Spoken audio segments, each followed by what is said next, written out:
All right, hello everybody, welcome. I'm glad you all could make it tonight. I'm here to introduce our wonderful speaker. My name is Sarah Neckerman. I'm a program manager here. I help coordinate this, but I am of course not the reason that we are here. I'm actually going to need to lower this because I am short. So, David Meshoulam co-founded Speak for the Trees in 2018. Since its founding, the organization has planted over 400 trees in low canopy neighborhoods, given over 2,000 trees for residents to plant in their yards, and educated and engaged with residents all over the city. David transitioned into the field of urban forestry from his previous career in science education, where for nearly a decade he taught high school and middle school science. He's also taught at the collegiate and graduate levels at Boston University, Boston College, and Tufts University. In these roles, he has developed curricula that incorporate history into science lessons as a tool to have students and teachers better understand the connections between science and culture, allowing them to more deeply engage with science as it relates to their lives, to politics, and to personal history. He also holds a PhD in curriculum and instruction and a master's in history of science, both from the University of Wisconsin-Madison. Currently, he's a senior fellow at the Environmental Leadership Program, and he's co-chair of the Urban Ecology Collaborative. And he is here today to speak to us about tree equity in Boston. So I'm very pleased to introduce David Meshoulam. Thank you.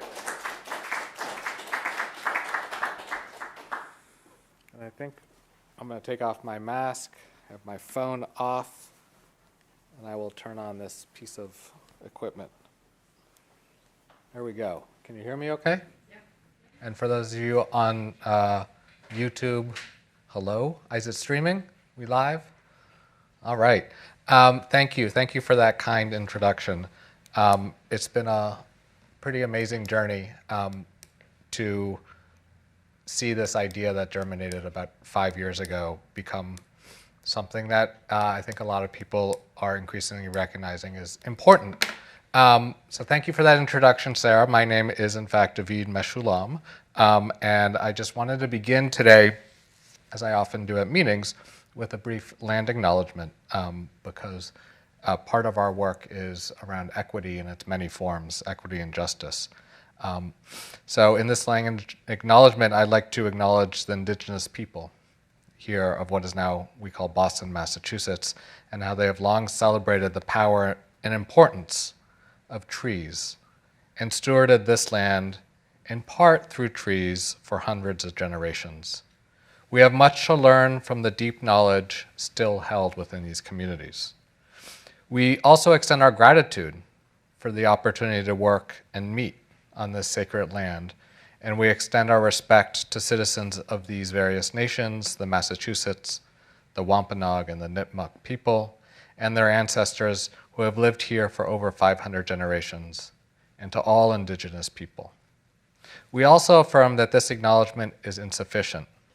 It does not undo the harm that has been done and continues to be perpetuated now against indigenous people, their land, their water, and their culture. Our work is committed, in part, to dismantle the systems and heal the pain from this history. In whatever small way we can, we hope our work together to celebrate trees can assist in this process.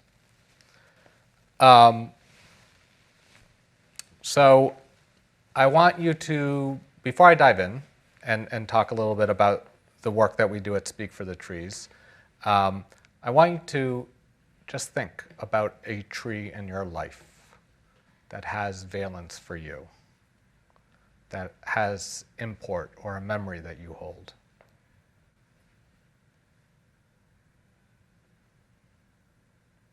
how did you feel, or how do you feel when you see or think about that tree? What memories does it evoke? What emotions? What senses? And in part, what underlies the work that we do at Speak for the Trees is a recognition that we all are all creatures who love trees, who admire trees, and actually come from trees. And I think one of the reasons why cultures all over the world revere and care for trees and include them in their traditions and in their histories and in their stories of creation is because it's in our DNA. Is that when our ancestors from millions of years ago came down, they came down from the trees, and the trees were places where they felt safe.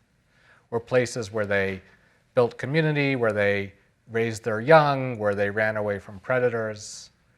The trees literally fed them, nourished them, both their body and their mind. So we love trees in cities for other reasons. We don't live in trees. And I'm going to see if I can start my presentation here. Here we go. And I'm going to share with you today the work we do around what we call tree equity. So both what it is, but how we grow it in our organization. And at the core of our work is not merely the recognition that we're entering a scary new time of climate change, where trees are increasingly recognized as an asset for our cities and for our residents of our cities. But trees also are what connect us, I think, beyond just the environment. They connect us to each other, and they connect us back to Mother Earth. So I've divided my presentation today to sort of 4 sections. I'll talk a little bit about tree equity. I'll share with you our mission. I'll share with you what we're doing to grow tree equity, our programs here, and then some of the goals we have, and an invitation for you to join in our work, but also an invitation at the end to ask questions. And I'm going to try to hew to a 40-minute talk and leave 20 minutes or so for questions. You might have questions in the middle. Probably best if you just hold on to them, unless you have a big disagreement and really feel like you need to voice your disagreement spontaneously. And then for those of you online, I think you can ask questions in the chat, and we'll get to those. So, tree equity. When we started, when we were founded in 2018, I don't think it was a buzzword quite the way it is now. And here's a map of Boston, seen from a satellite.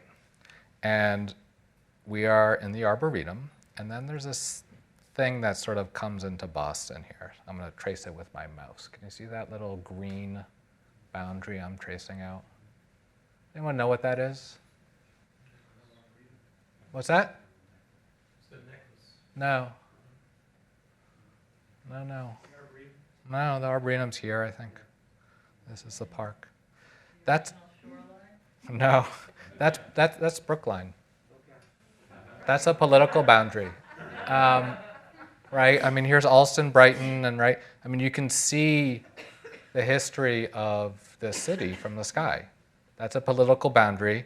In mid-1800s, Brookline decided not to join Boston, and has since sort of gone its own way. It's a wealthier area that's surrounded by Boston on 3 sides, and when you enter Brookline, you know it. You look up. You can feel it, and you can see it from the sky. You can also, I don't think it's as clear here, but the Cambridge-Somerville line you can sort of see a little bit. But clearly there's some areas in and around Boston that have a lot more trees than others. And that's essentially what we call tree equity. So why do we care? Well, real quick, I'm at the Arboretum, so I recognize that I'm probably preaching to the choir. Trees are super important in an urban setting for all these reasons and more, right? They filter our pollution in the air, they cool our hot city streets, which is becoming a bigger and bigger issue. If you remember this past summer, it was hot and dry. They improve our health in many ways. They manage our stormwater. They reduce stress. They've been shown to increase property values, to decrease violence in neighborhoods, and more research seems to be coming out every month or so about a new amazing finding around the importance of urban trees. So we can love trees for the feelings they give us, for the awe that they inspire in us, for our sense of belonging to this planet and to each other. But municipalities don't speak in that language. Municipalities think in how do we use these, or how do we think about trees as an asset for our city to make it more livable? So this is what Boston's heat map looks like. And there are areas of this city that have much higher temperatures than others. And those correlate to things like tree canopy coverage and amount of impermeable asphalt and other sort of things in the environment. You'll notice South End and South Boston and Allston and East Boston are noticeably warmer than parts of West Roxbury and Hyde Park that have more trees. And this is an issue that is also sort of mirrored in the flooding map. That's, this is I think the 70-year floodplain map, and you'll notice that parts of Boston during heavy storms are going to be more prone to flooding than others. And there's an overlay here, and that's not accidental. Just like Brookline has more trees, there are parts of Boston that have more trees than others due to a history of systemic racism, of redlining, of disinvestment, of the way the city has been constructed. So why does this matter? Well, trees are super important for people's public health. Studies have shown that during heat waves, there are reduced ambulance calls, reduced risk of heat stroke. And as we continue to have hotter and hotter summers, trees offer an opportunity to ensure that we can mitigate the effects of heat-related diseases. Similarly, it's not only a public health issue, but it's also a financial and economic and carbon issue. Trees are really good at shading our home in the summer, reducing energy burdens, and not taxing the grid, but also not reducing energy costs for communities. And then a correctly placed tree can block wind in the winter and reduce heating costs. Our heating costs in Boston are much higher than our cooling costs. And finally, trees mitigate against stormwater. And we've had a super dry summer, but we've had a really wet couple of weeks. So we're going to increasingly see this dry, wet sort of pattern to our weather. How do we ensure that the water that's coming into our city doesn't flood our basements, doesn't overwhelm our sewage system, so we can keep our rivers and our ocean and our beaches clean? So how does this all relate to tree equity? Well, first of all, tree equity, and we've been proud to partner with this organization, American Forest, the oldest, they claim, national environmental nonprofit founded in 1873, I want to say. American Forest has really led the way in thinking about tree equity and defining it and creating tools for it. And I'll share with you some of the tools that they've created. And you can also visit our website to see some of the tools that we have, and I'll show you those in a minute.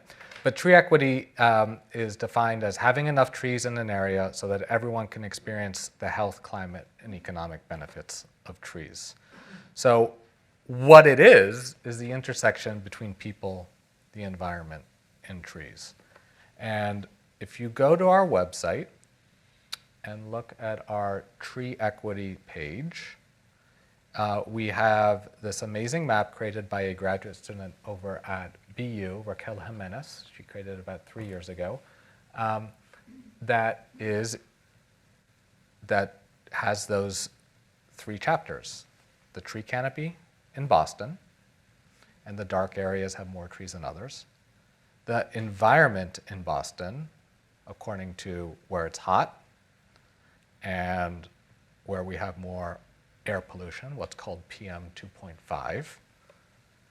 We have a chapter on Boston's people, divided into, I believe this one is racial and ethnic minority. So going from low minority populations in West Roxbury and higher in Mattapan, Dorchester, Roxbury corridor. We have one on language isolation. We have one on income. And those first three are all how the state defines what are called environmental justice neighborhoods. And then we also have percentage of 65 years and older, and those are residents who might be more at risk for things like heat. And then we have population density. So how does that all connect? Well, you can sort of decide which one do you want to look at related to tree canopy coverage. So you choose one of these, and you can get a sense here. It's a lot of data loading. The relationship between tree canopy coverage and heat, in this case, by scrolling your mouse over. What's the correlation? You can do that for any of those variables with tree canopy coverage. And the most exciting part of this map, which is the geekiest part, is that we have parcel data on every parcel in the city of Boston, trying to figure out how many trees will go on a parcel. And we're going to lean in on this in a program I'll talk about later today. So let me get back to this. So that's the connection, right, between people, trees, and environment. And you just saw this screen image of the relationship there. I invite you to go and play it with it. Now, you might not live in Boston, or you might want to see how other factors play out. And our friends over at American Forest, about a year after we created our tree equity map, they came out with this cool tool called the Tree Equity Score. And this is for any city in the United States. And this is data freely available on their website. I'll take us to Boston just because that's where we are, but if you don't live in Boston, you can find other cities. And they have a score of 0 to 100 for every census block in the city. And I'll just take you to this one here. Score is 64. If you want to look under the hood, there's a whole bunch of, they're very transparent with how they gather their data and do their analysis. But in this census block here, you'll see on the left, there's a little diagram. Percent people of color is 82, unemployment is 6%, health index is 50%, average temperature is 91, people in poverty is 44%, seniors is 6%, and children is 14%. Those are the demographics, and then the tree canopy is here at 3% with a goal of 40%. So this census block is way under canopied, and it is one of the lowest scores in the city of Boston. So this is a priority neighborhood to try to get that tree equity score up to 100. Great tool. I invite you to play with it. You can look at other cities as well. The one thing that often confounds people is they try to compare across cities, and all the data is normalized within a city. So you can't compare Boston to Cambridge even. The scores just, they mean different things. It's meant as a local municipal tool, not as a comparative tool across different municipalities. So we use that tool, and I'm going to share with you in a minute another tool we use that is super interesting and exciting, but this is what I just showed you, that census block there. American Forest has created what is called the Tree Equity Score Analyzer. And this is a tool just like the tool I showed you in Chapter 5 of our tree equity map that gets you down to the parcel level, and you can actually do things like do scenario planning. If I plant 20 trees here, what are the benefits going to be for the community? How many jobs? What's the economic and monetary value and the environmental value? They only have it right now for Providence, Rhode Island. And I think, Victoria, correct me if I'm wrong, Boston's is supposed to come out next week. or really soon. So we're going to be the second city in the country with a tree equity score analyzer, or a TESA for short. And our friends at American Forest are going to be running a training session in the new year on how to use this tool. So it's a really exciting new tool that will be available to everyone in the city. We actually have already played with it. They gave us special access. So what do we do to bring along tree equity? Well, our mission is to improve the size, the health, and the equity that we find in Boston urban forest with a focus on underserved and under-resourced neighborhoods. And you saw some of the tools we use for that, but I just quickly want to share with you our root values. And I always tell people I love working in urban forestry because there's so many puns that you can use in the work, and I always branch out and look for new ones. I never leave anyone unsaid, so if you get stumped by one, you can just turn to your neighbor. Oh, all right, enough. So we're grounded in 4 root values. Urban resiliency is crucial in this era of global climate change as more and more of our population is moving into urban areas. That everyone deserves a clean and healthy urban environment. That strong communities are the backbone of safe spaces, social cohesion, and livable neighborhoods, and we think trees are a way to build strong communities. And finally, the idea of empowering all residents to play an important role in solving both local and global environmental challenges. And with tens of thousands or hundreds of thousands of trees in the city, you can't expect the city of Boston or private companies to care for all those thousands upon thousands of trees. In any city, the greatest capital we have is our social capital. So how do we engage residents in solving some of these local and global issues? And I think a tree is a beautiful way to do that. So I had to reformat this slide because I realized that since I last gave a presentation like this, we've added so many programs. So it's sort of crowded here on this. And then I also put in the next steps, which I think is a really exciting place because the city of Boston recently came out with an urban forest plan that's going to guide the city's vision for its urban forest for the next 20 years, but also serves to guide our work. So I'm just going to run through some of the programs that we run, and I want to give a shout out to Jamila. Is she still here?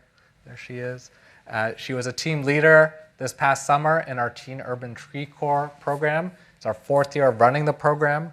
The first year, the teens learned how to inventory trees and inventoried about 10,000 trees in Dorchester and Roxbury. The second year was 2020. It was all virtual. I'll share with you a video from that program. It was a really powerful year despite the pandemic. Last year, we returned to in-person where they met a lot of professionals in the field. And this year, we leaned in on them actually watering trees in the Dorchester neighborhood. And it couldn't have been a better summer to do that because it was so dry. And you can ask Jamila about the trials and tribulations of trying to water trees with teenagers. So I will play this video produced by teens over the summer.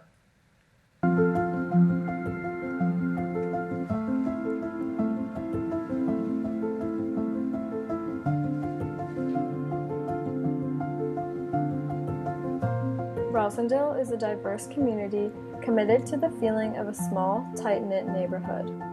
Surrounded by trees, few Boston neighborhoods with a large urban tree canopy.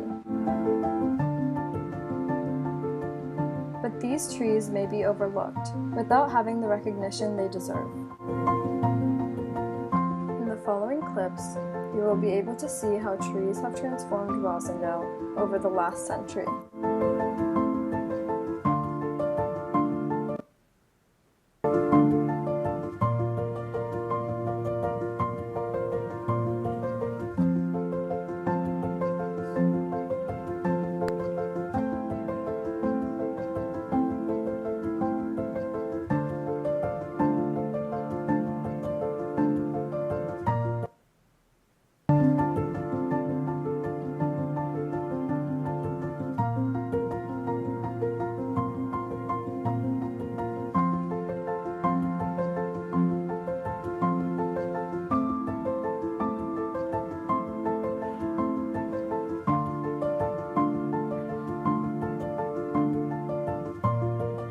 Developers are required to replace trees they remove and fought in the past to do so. Continue to build new buildings, risking a decrease of urban tree canopies in Rosendale. This destruction of trees encourages global warming and makes the area vulnerable to air pollution, increased risks of ADHD and asthma cases in children, along with countless others. If residents can understand the value of trees and see how it can improve their life or lives of future generations, Rosendale will be able to defend against developers who are a threat to its tree canopies and health.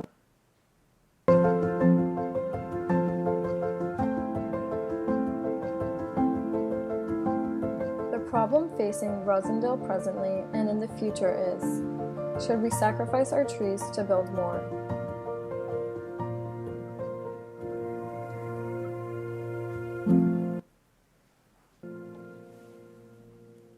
So we have 3 videos from that summer. The one on Hyde Park is especially powerful, and then there's one on Dorchester as well. And then there's a different PDF that the group from West Roxbury made.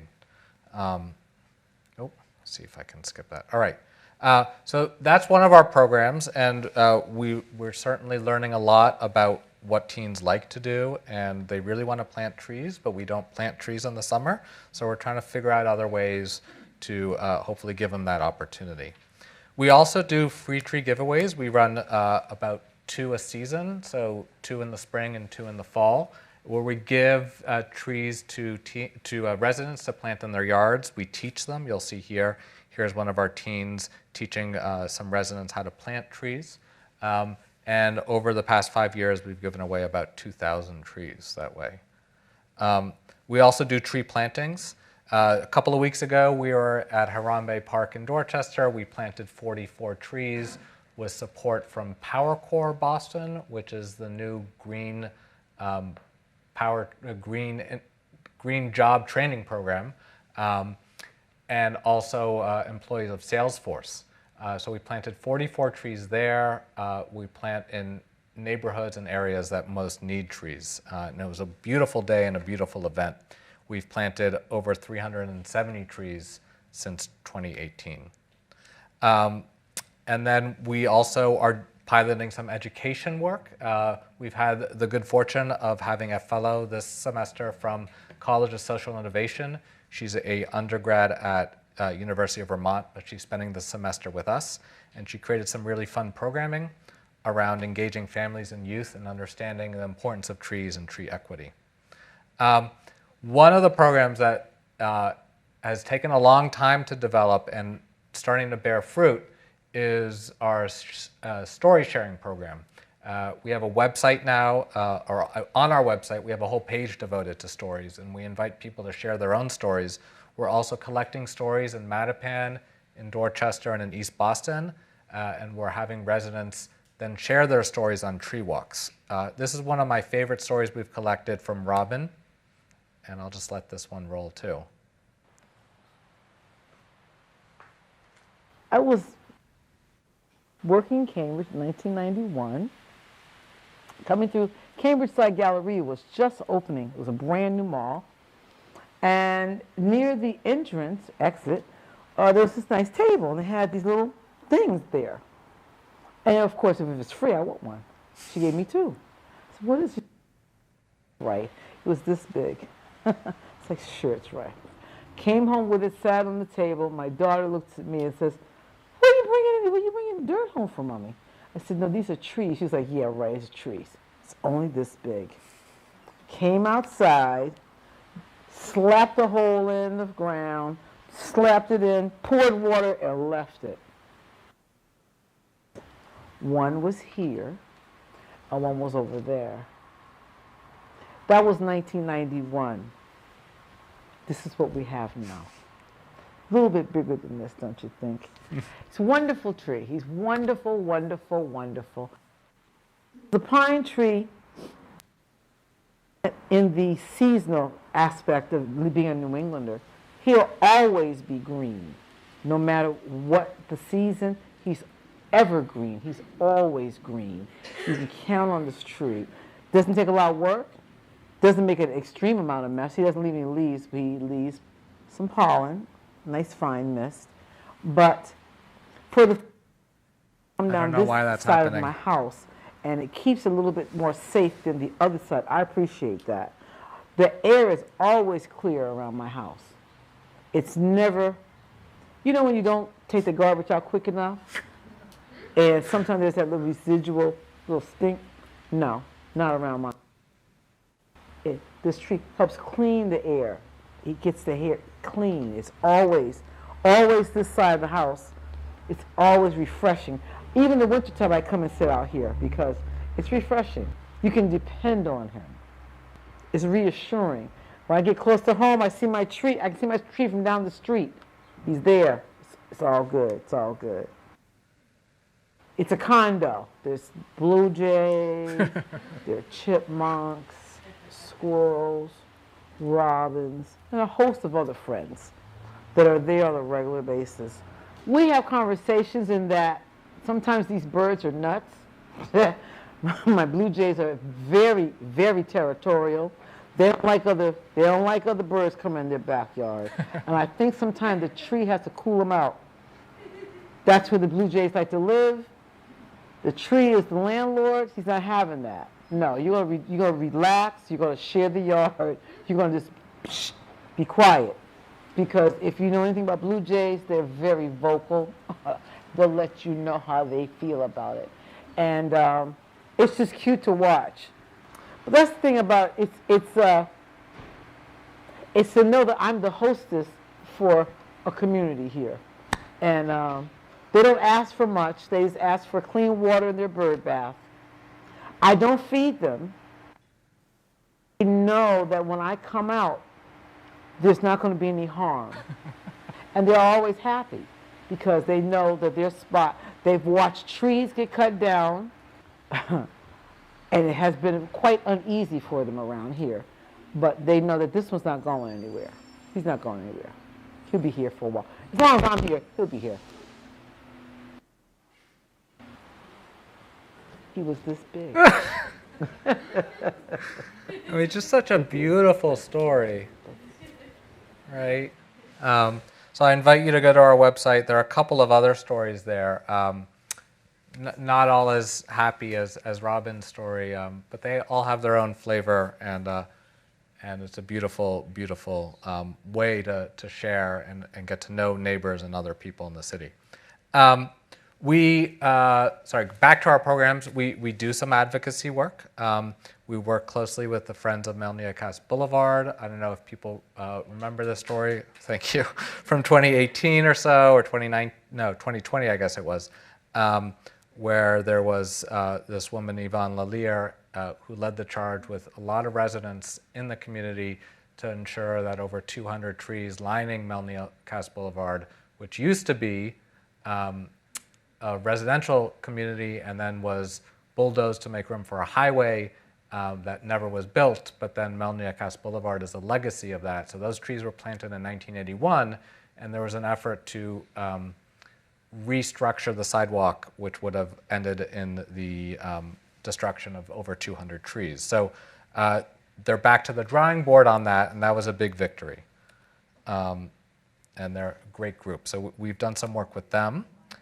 So I want to quickly share what's next, because I think there's an opportunity here to lean in on this moment where we're facing a crisis not only in our climate, but in, I think, in our politics as well, and how we relate to each other and how we talk to each other, and the type of society that we want our children and our grandchildren to inherit.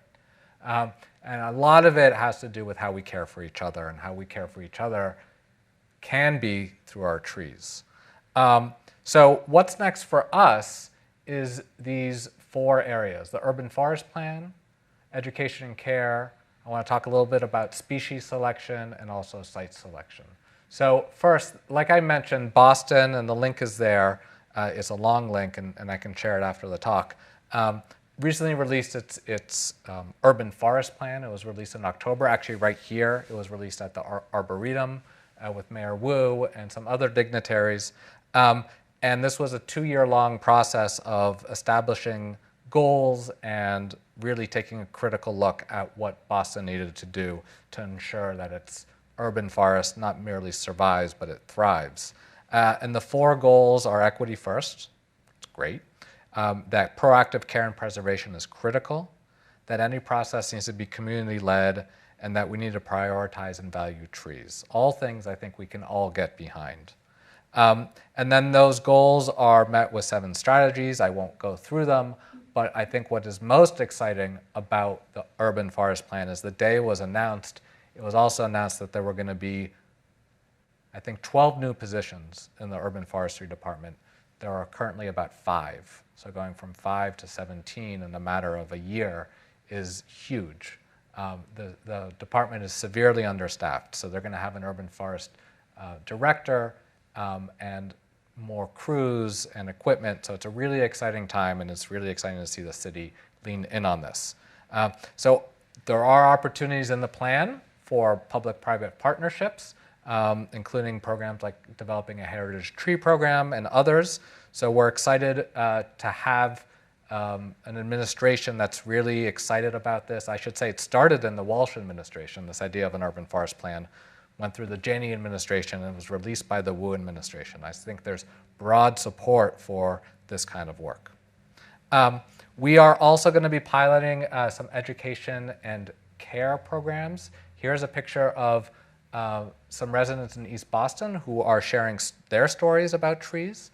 And we hope to further engage them in community walks, but also provide them with training on how to care for trees. We're calling the program Tree Keepers, where people can sort of become local ambassadors in their community and share in the importance of trees and learn how to water and care for trees.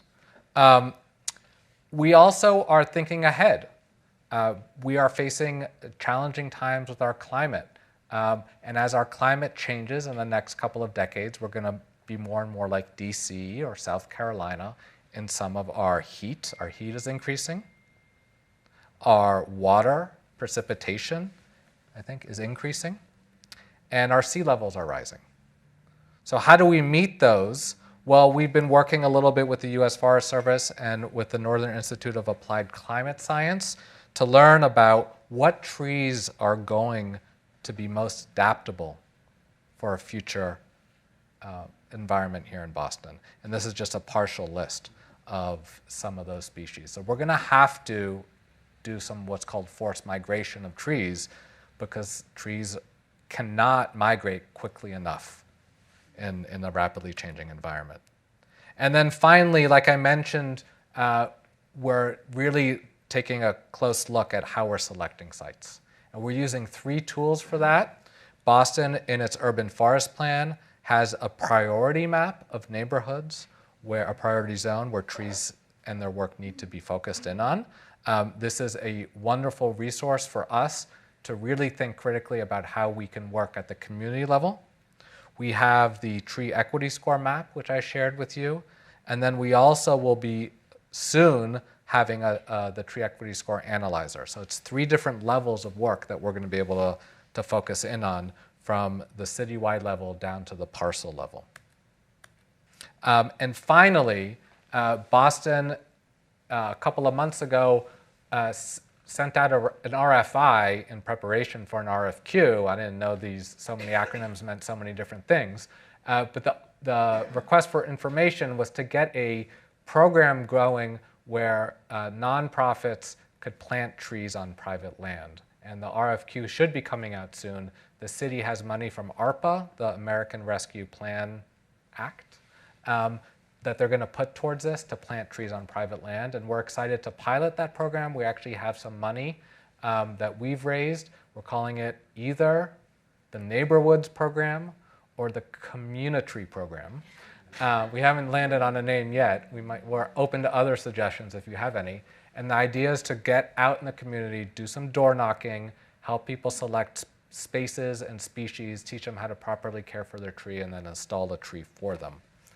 So we're piloting that program in the spring and fall of next year.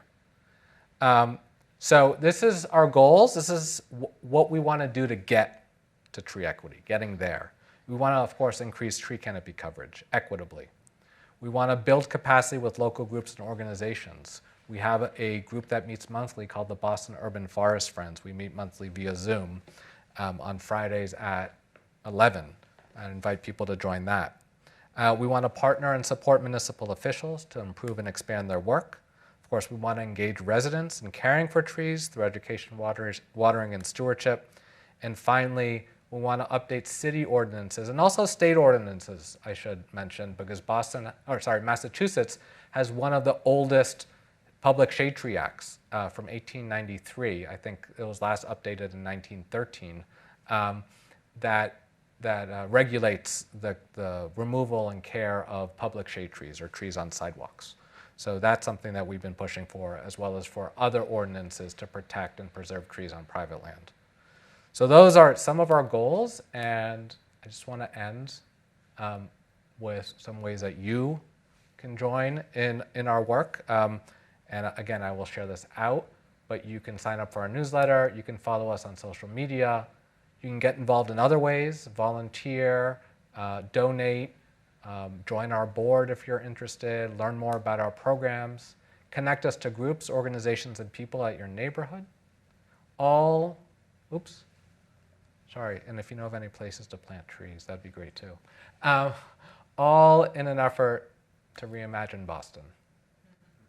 So with that, I will just leave this QR code with a link. There's my contact information, and thank you for hosting today, and I'm happy to answer any questions.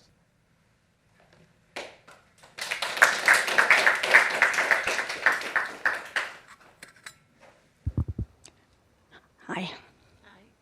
I have two quick questions. The first one is, of the trees that you've planted, I think it was 2,000 you said, how well are they doing? Is it 90% of them are still alive, or? So Why don't I just repeat the question Yeah, just go ahead. for any of our online audiences? Of the 2,000 trees you've planted, how many are still alive? How are they doing? That's a great question, and unfortunately, I don't have the answer for that because I didn't realize how complicated it is to create a database to track that information. We have it, we have who's received trees, but we haven't yet developed the infrastructure to follow up. I was actually on a call today with our software developers, and we hope to have that by January, and then we'll be able to follow up. So we've collected the information from the events where people get the trees. We just haven't, no one does that very well, right, in urban forestry. So we're sort of trying to develop it from scratch. And did you have another question? I did. If I was to look at my own yard, or how would I know if I'm under-treed, tree good, or have too many trees? Which I know you can't have too many trees, but you get the idea. In your own yard. I just want to repeat the question. Yeah. She's asking, in her own yard, how would she evaluate? Does she have enough trees? Too many? Too few? Do you have any sense of how she would find that out? I mean, different people, I think, want different things in their yards. So I know people who just want a big grass field. And I know people who want as many trees as they can get in their yard. So in some sense, it's a personal preference. In another sense, like, if you want more trees, there probably is space. I mean, like, I look at my yard and I think, like, sure, I could probably fit a few more trees in here. That's the intent of our community, our neighborhoods program, is to do those on-site visits with residents and determine, is there space? Where is there space? And what's best suited for that space, right? So I think it's going to be, it's sort of as much a personal choice as it is a professional one in some ways. And I don't think there's necessarily a right answer. I mean, you could probably always add understory trees, or you could always, I don't know if, I haven't played enough with the tree equity score analyzer to know if that tool would be helpful. And it might give you parcel level data to say, you know what, there is space here, but I don't know. Yeah. Question from the online audience. Says, while building additional housing doesn't address the core issue of unacceptable costs for shelter, it does seem important to have more residential development. How do we build and plant more? Oh, that's such a tough question. I mean, that's sort of the $1 million question, because Boston is the second most expensive city in the country, and we need to build more housing. And real estate, every square inch is sort of, you're going to put housing here, you're going to put a bike lane here, public transportation, sidewalk, or a tree, and it's contested. So I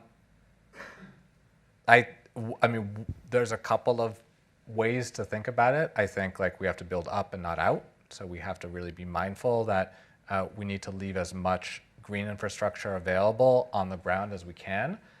I know that there are places that install green roofs. Those are super expensive. But there are some cities even that have sort of living buildings where they install trees and green infrastructure on the side of buildings.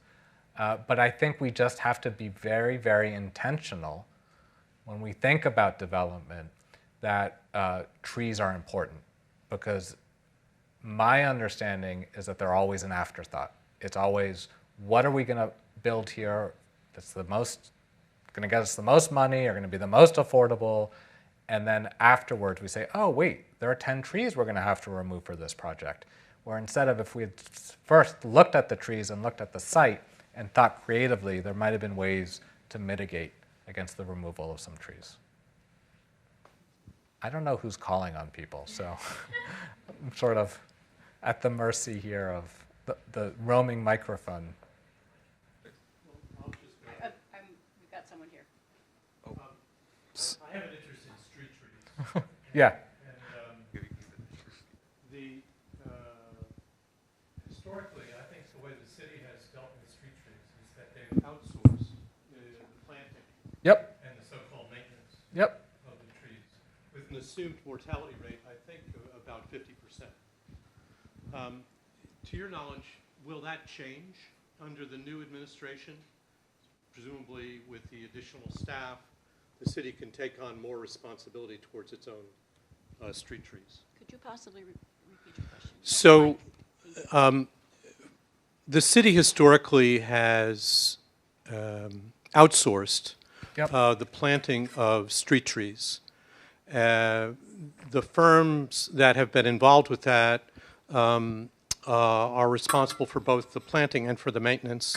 And the assumption is that the mortality rate will be about 50%, and that they will be expected to replace any tree that does not make it. Yep. That doesn't always happen. Yep. And so I'm just curious whether or not under the new administration, the new plans, whether or not that will change. So just to clarify for people in the audience who don't know, the city does contract out its street tree plantings to third parties, and then those third parties are expected to water the trees for 2 years, and they have a 2-year warranty. So if the tree dies in those first 2 years, they're supposed to replant it. The tracking on that and the record on that is not good. I think the mortality of street trees, my understanding is within the first 7 years, 40% of trees died, something like that. So that's money essentially that's being thrown away. So without an urban forestry director, I don't know what the city is planning on doing with the street tree planting program. I know that a lot of the crews that they want to bring in are going to be about preventative care, like maintenance, proactive pruning, things like that. I don't know if they've determined yet exactly the scope of their street tree planting program. I'm hoping that we can help in some watering and mulching of street trees. I think there's a lot of interest of that in the community level. Getting water to sites, Jamil will tell you, is very, very, very complicated. But we hope to be able to partner with the city in the coming years to provide resources so we can get, like I said, social capital, people watering trees in front of their homes. I think asking the city to do it is going to break their system. Like, they can't keep up. They just don't have the resources yet. Maybe in 5-10 years, they'll be the ones watering trees more regularly, but right now they just don't have those resources.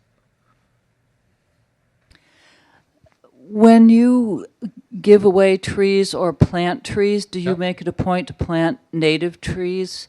And also, what impact will the idea that Boston's climate might be like Washington, D.C.'s someday have on your selection of trees? Yeah. So that term native is something that I think different people think about differently. And I'll say we do consider native species, but I think we have things that we prioritize more first. So first, we prioritize, will that tree survive in a new climate? Will it survive in an urban climate? Because not all native species do well in urban climates. Is it overrepresented or not in our urban forests? Because we saw with the Dutch elm disease, everyone planted American elms and cities were decimated. There was another factor I forget about. Oh, is it available at the nursery, right? Can you actually get it? And then is it native? So I think you can't just plant native and those other four things and meet those other four things at the same time. I think we have to think broadly about it. And what I like about the idea of planting in yards is all of a sudden you have a much wider palette of trees you can select from.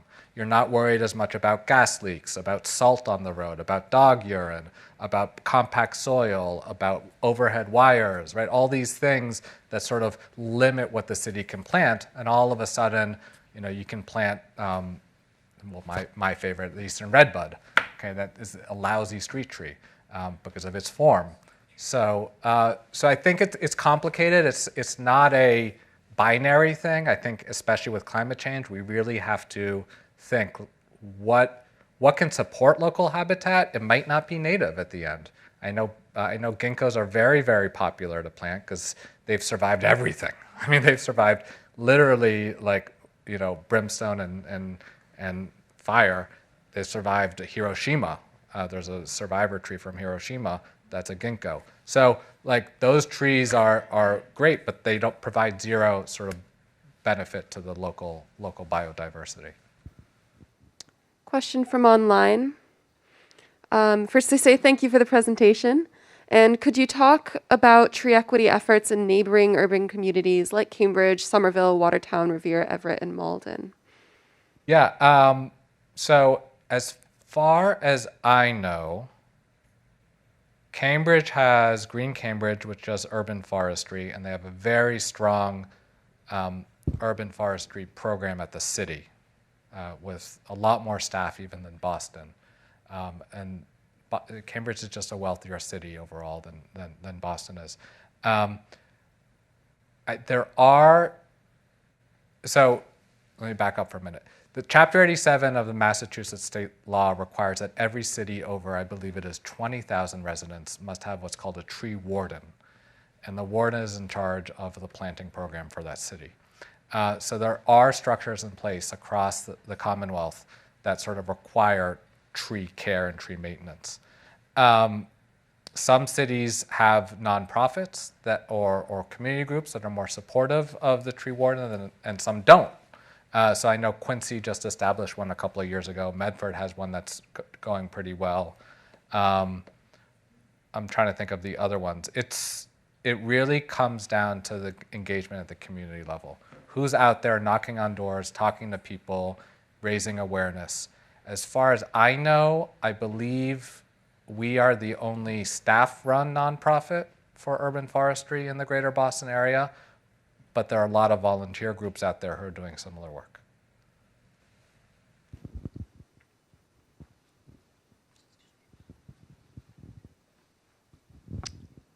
Can you tell us anything about other cities in America that are doing you think, the best job with this work?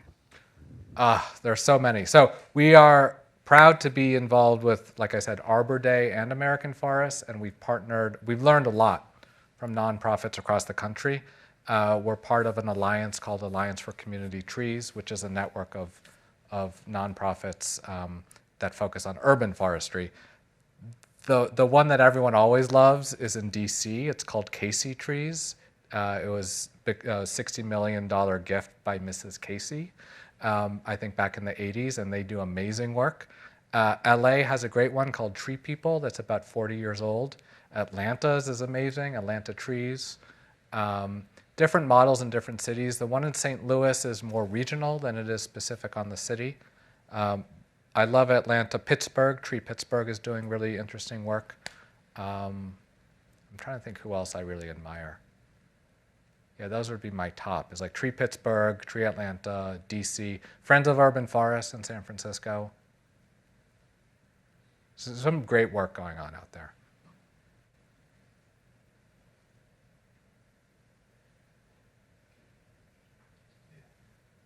Hi, I'm Ryan. Thanks for your talk. It was really interesting. Hot take, thinking that redbud's not a good street tree.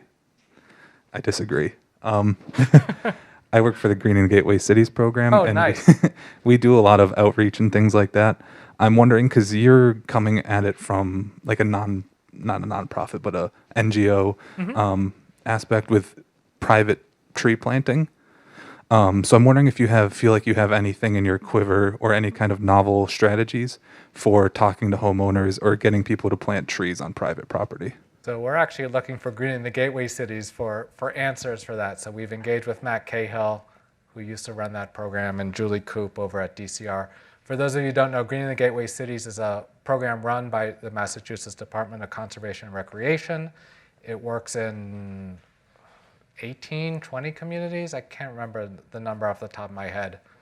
Something like that, throughout the Commonwealth that are considered gateway cities, so economically depressed or economically challenged, thank you, cities in the Commonwealth, and they do a yard tree planting program that we're actually trying to bring to Boston. Boston's not a gateway city. It's complicated, although communities in Boston could be considered gateway communities, but Boston as a whole is not a gateway city. So we actually want to learn from you guys, like what's worked well in terms of engagement, in terms of outreach, in terms of follow-up care. Matt's given us some great suggestions. I think one thing that we want to try to do is how do we get into the school system to have students bring it home to their parents, right? I think that's a great way to talk about it. Of course, tabling at events. We have this community tree walk program where we want to engage residents in sharing their stories and building community. And from that, we hope to get people to sort of spread the word. Yeah. We haven't yet run the program yet, so we're still under development. I noticed on the slide for tree migration that the emphasis for new trees was on evergreens and maples, and I was just curious, has the oak fallen out of favor? Are they holding their own? I think the reason why it's maples and firs is because I just took the A's for the scientific name. The list goes on and on and on. It's pages long. Yeah. It's the Acer and Avia. Yeah. So I can't here. It's a screenshot, but I can pull up the page and look for it. Yeah, I second Ryan's comment about getting the community involved in maintaining their trees, actually, because I had neighbours that have just taken down 4 trees recently, and I think it's because they're close to the house and this issue of storms. So that's a huge loss along my street anyway. I've noticed it. And also in terms of planting, it's hard to find a good, I have a bit of a yard in the back, and I am the recipient of one of your 2,000 trees, and it's doing well. Oh, good. There you go. 100%. Yeah. But it's just hard to find a good sunny spot because the buildings are all around me now, and I think the business beside me is going to be sold, and those trees will be taken down, yeah. I'm sure. So one thing that other cities are ahead of Boston on, both here in Massachusetts but also nationally, is regulating tree removals on private property. It's a big political lift. A lot of people don't want to be told what to do with their trees on their property. You didn't hear it from me, but I mean, this will be coming down the pike. I don't know when it's going to come down. It's been introduced several times at the city council, and I know city councils are interested in it. I know the mayor's office is interested in it. The question is, the question not only is it what's it going to say, but how do you enforce it? And right now, enforcing it with the current staffing they have is just not possible. Like, you cannot enforce a private tree ordinance with one arborist on staff. That's just not. So the question is, like, what comes first here? You need to staff up. You need to, but I think it's a matter of time before we see something on the books. I did have one other comment, and that was about residents taking care of public trees. Yeah. It's just the issue of the cost of water. I know. That's the cost of water, and it's also actually tracking, right? So, like, if you're serious about having residents care for trees, if you can solve the money problem, if you can get them to have a write-off from the Boston Water and Sewer, if you can give stipends, how do you know the tree's being watered, right? Because if you miss a couple of waterings, you might as well just not water, right? So not only how do you incentivize it or have people recognize it, but how do you ensure that it's continuous? And there are systems for that. I mean, I know that there are places that make these little, like, cheap sensors for soil moisture that can sort of, like, tell you, they're fast, cheap, and out of control. They sort of connect, and you can get a sense, they're RF or whatever they are. So there are ways to do it. One thing I've discovered in the past 5 years of developing programs and developing an organization is it takes a lot longer than you think to get all the pieces to work together. And so we're sort of taking a step back and trying to do what we do well and really focusing on what we can do. And those things are things we think about, but are just sort of like, we're not ready for that yet. One more question from the online audience. Do you think there are opportunities to use trees to buffer air pollution from highways? And I would add to that noise pollution. Yep. Is that something your organization is working on at all? It's not something we're working on. I know that it's something that has come up in conversations with residents. It is challenging to work across different levels of government. So highways are usually state-run. You have city, you have federal stuff. Like, it's just, and they all have different systems and different ways of caring for trees. So it just gets very, very complicated. And when we first got started, we were like, hey, we're going to do Greater Boston. We're going to do Cambridge and Somerville and Quincy and Medford. And it's like, we didn't realize how complicated it is just to work in one municipality. So trying to engage across multiple levels of government is another challenge.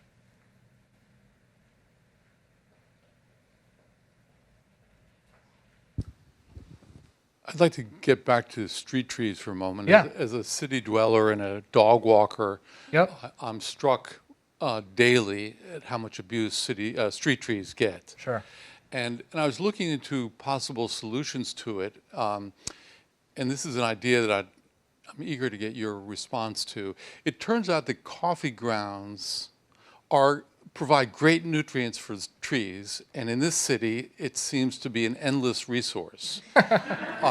So I was wondering if, and I was also thinking about the youth program, if there's an opportunity to partner with the myriad of coffee houses in town, get their grounds. It deters dogs and rats, by the way. Really? And provides amazing nitrogen. And I was wondering if somehow in all this there's a plan to be had for your youth. I love it. Sure. You want to come develop the program?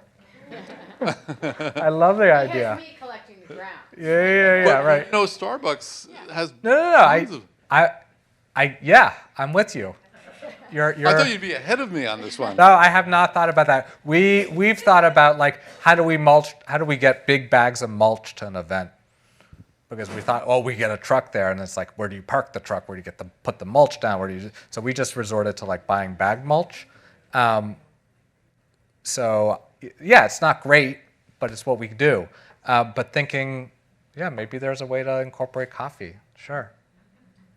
Yeah. I was just going to say to that the Arboretum has a partnership for their compost to add nitrogen to the compost system with a coffee shop and a brewery where they get spent grains. So it's happening here. Recreo Coffee in West Roxbury, and where we get the hops? Yeah, Turtle Swamp Brewery. So all that's going into the compost that the Arboretum is collecting and then using throughout the grounds collections. I just want to say I found your oaks here. They're on the list. There are a lot of them. You know, there's other tables here, but the main, if you go to this website here, there's 3 documents that provide information on this organization's work related to species selection. And again, it's like there's a lot of disagreement about if this is the right way to approach things. And if it is, like, how do you assess which tree is best suited? I thought you were going to say Kentucky coffee tree when you started talking about coffee. We could probably have time for one more question.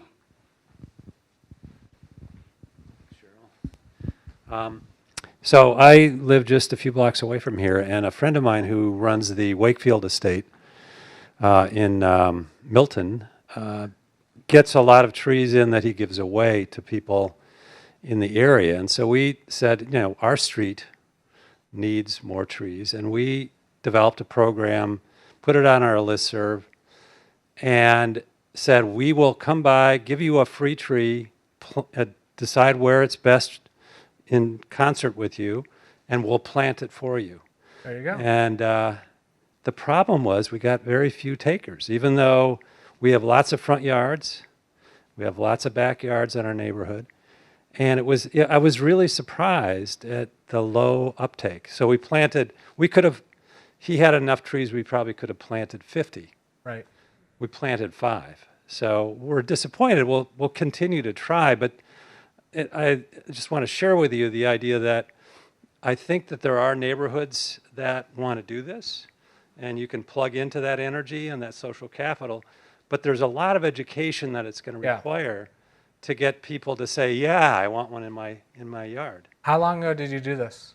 Just a few weeks ago. I mean, wow. We started in the spring by saying, this fall we'll do this. Okay. And then we kept on reminding people Okay. and talking to people in the street and all kinds of stuff, and then we got 5 Did trees. you get a sense of why people didn't want it? I think some people, the feng shui wasn't right. I had that response. I had people say, I don't want to have to rake the leaves. We had small trees like Cornus Cusa and the redbud, and we had large trees like bur oaks and red oaks.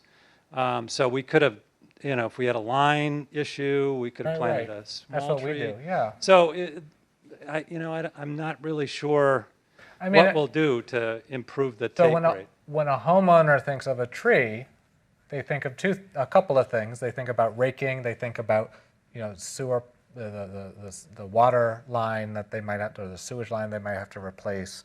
They think about the tree getting too big, it falls on their house. They think about the risks, right? We as humans are risk averse. We don't move immediately to the micro benefits, the daily benefits of reduced air conditioning use, of cleaner air, those types of things. We just think, what's going to happen when this tree gets so big that I'm going to have to cut it or prune it, or it's going to fall on my house and pose a risk. And I think that's just part of human nature, and the question is, how do you talk about that? Education is important. It's one way to talk about it, but also how do you acknowledge it, and how do you perhaps provide resources that allow people to mitigate some of that risk? So, for example, I know I think it's in Charlotte, the nonprofit is piloting a program right now, Tree Charlotte, to provide free or reduced cost tree care for people who can't necessarily afford it because it's thousands of dollars, right? And that's an equity issue. Because we really need to take care of those big trees. That's really what's going to help our canopy. it gets very complicated and very expensive, and no one wants to pay for a chainsaw. Everyone wants to pay for a tree, right? So it's not easy, and I think I commend you for the effort, and we're on the same boat here. Yeah, I really look forward to figuring out how we can work together. Yeah. Because I think if we can begin to figure out what that equation looks like and how we can get a lot of people involved in it, we can really make a big change. But it's much harder than I thought it would be. Yeah. It's so hard you sometimes want to throw your hands up and say. I hate to end on that note. Bad note to end, but thank you, David. Thank you. And feel free to email me if you want any links from this presentation or the presentation itself.